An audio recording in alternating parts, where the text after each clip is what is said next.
for us, this story of renewal is around our experience with infertility, and it could be interpreted that we prayed and we received a miracle, and that's part of the truth.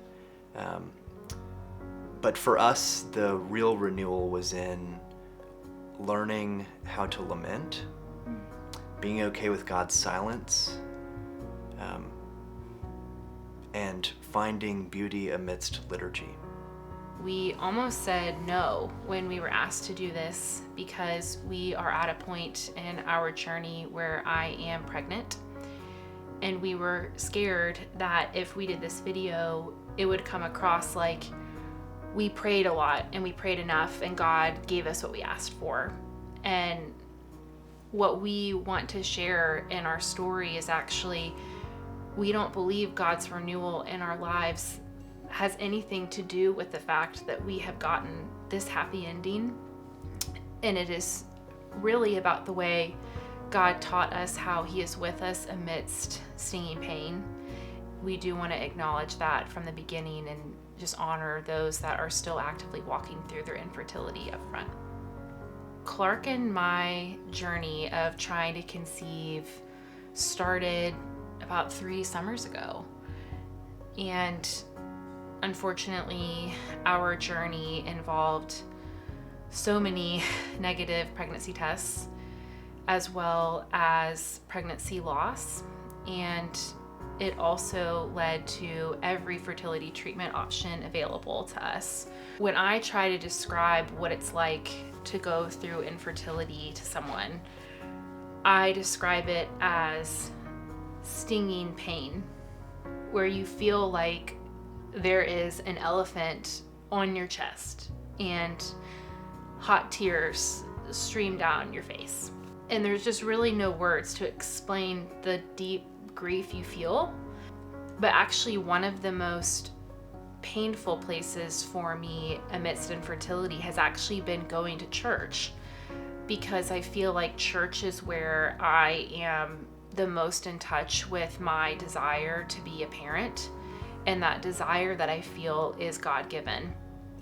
And I can think of so many Sundays where, as y'all know, every service we call out a prayer for our children where they're dismissed to children's church. And we say, may the word of the Lord grow in their hearts. And there have been so many Sundays where the day before, or just a couple days before, I found out yet again I wasn't pregnant that month. And I'm watching all these precious kiddos running down the aisle with their parents and feeling such a desire to want to be in that season and to have my own kid to bring down the aisle. It's just this very stark contrast. And for me, the biggest emotion that I have experienced amidst my infertility, especially at the beginning, has been anger. Just anger at something that feels so unjust and so unfair. That anger is something that I directed at God Himself. I remember getting to this point where I would describe almost a fork in the road spiritually, where you really ask yourself, do I believe what I've said I've believed my whole life? Am I going to either walk down a path where I start to walk away from the idea that God could possibly be loving or good because the world is so broken? Or am I going to, despite having questions, go down the path of trying to trust God through pain and hard things? I gave myself permission to start exploring the idea that maybe God is not who I've thought He's been my whole life. At first, going down that path felt so liberating. And I think it's because on that path, the only thing I had to answer to was my emotions. But what I could not deny, when I let myself be really quiet and I was eliminating distractions in my life, I just sat and was still, I could not deny the part of me that believed I had a soul or something that longs for things that outlast this life. And the specific moment for me that comes to mind the quickest is when Clark and I went to Paris for my 30th birthday. Absolutely a once in a lifetime moment for us. We don't typically go to Europe. And on the hour in Paris, the Eiffel Tower lights up and sparkles like a Christmas tree. And I remember looking up at it, and it just was glorious. Like, it was so big and sparkled. And I kept looking at it though, and I started getting really emotional because I knew that being in that moment, this was one of the best experiences that the world is going to offer me. And the deepest part of me knew this was a man-made tower that was going to rust one day. This does nothing for the deepest part of who I am. Despite having all this anger and frustration over the unfairness of infertility, I could not deny that there was an emptiness that I experienced doing worldly things. Natural beauty felt like a shadow of something more.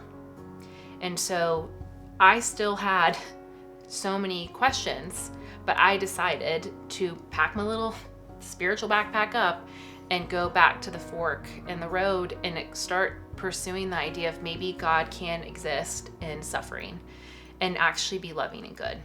And I started praying, God, will you please remind me of what the cross means about how much you love me, if you really do?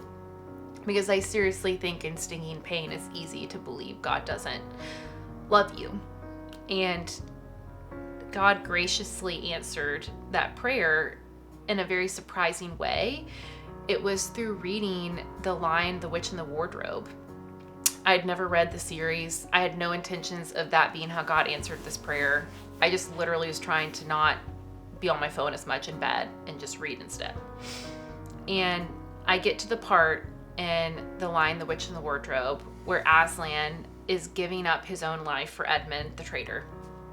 And he is going up to where the witch and all of her creatures are about to kill him. And the book talks about the part where Lucy and Susan have followed behind Aslan, and they're expecting him to defend himself when he gets there.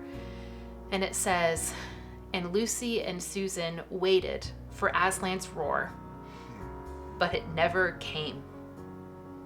And it talks about how the creatures took Aslan and they tied ropes around his flesh so tight that it ripped his flesh. And they totally stripped him of his mane, and how Aslan could have stopped all of it with a roar. And I remember just sitting reading this, and Clark is next to me, and I'm just crying, and he's like, what is going on? But I was reading it and was so touched because I was like, this is just an allegory for how much God loves me. And the next morning, I read John 19, which is the passage about when Jesus was crucified. And it starts off and says, and Pilate took Jesus and he flogged him. And he twisted a crown of thorns and put it on his head. And they arrayed him with a purple robe and called him, Hail, King of the Jews, and they spat on him. And I remember reading this on our porch, and I'm just like, he must love me. Even amidst my pain, even amidst the unfairness of infertility, he must love me. He must. I got to a point where I believed that God loved me before we had any hope that we were going to get pregnant, and eventually did through IVF. And that changes everything for me in my relationship with the Lord. Mysteriously, God has chosen not to get rid of the vulnerabilities in life, but instead to enter into them with us. And mysteriously, it is through those very vulnerabilities that we come to know Christ's love more fully, because he made himself the most vulnerable for us. For anyone that is going through stinging pain in their life, the anger that you feel, I hope, is not something that you try to white knuckle through, but instead you would realize that anger is actually the God-given awareness in you that something is not right. And what is so beautiful about that is it actually points us to the eternal hope that one day everything will be made right. There are times when God is silent. And we found that sometimes in the silence is when you hear the soft tears of God. And one way that we experienced that was in our community through lament. So when we started to go through IVF, we had to do shots every morning and every night. One thing that we decided is that we wanted somehow to make this redeemed. We wanted this to be something that was not purely suffering, but something that could be made beautiful. So we wrote liturgies, and we read these prayers in the company of our friends and family on FaceTime every single night. By doing that, it transformed this experience into something that we otherwise would have hated every moment of it. But somehow it almost took the teeth or the fangs out of the pain. By inviting our community into this lament, into this liturgy, we knew that they were bearing our sufferings, that we were accompanied. And that, to me, has been probably the biggest personal renewal, is to find the redemption through these liturgies and through communal lament, by inviting people into your suffering and allowing yourself to be seen and known. So every night we would, in the presence of our family and friends, we would read these liturgies. For we are learning, O Lord, how sorrow and hope were never enemies, but co-laborers. For it is sometimes the work of grief that hews out deep cisterns where the sustaining waters of eternal hope might afterwards pool. Meet us in our sorrow and hope, O Lord. Be with us as we administer these shots. The thing I'm most grateful for in our renewal story is the learning to lament with community and believing that God can use people in community to be a tangible reflection of his love for us. We're so thankful for God graciously reminding us of what the cross means about his love for us. We're anticipatory. This is not the last stinging pain that we're going to experience in life. And I'm thankful for what we've learned and what God graciously revealed to us as we anticipate, honestly, more to come.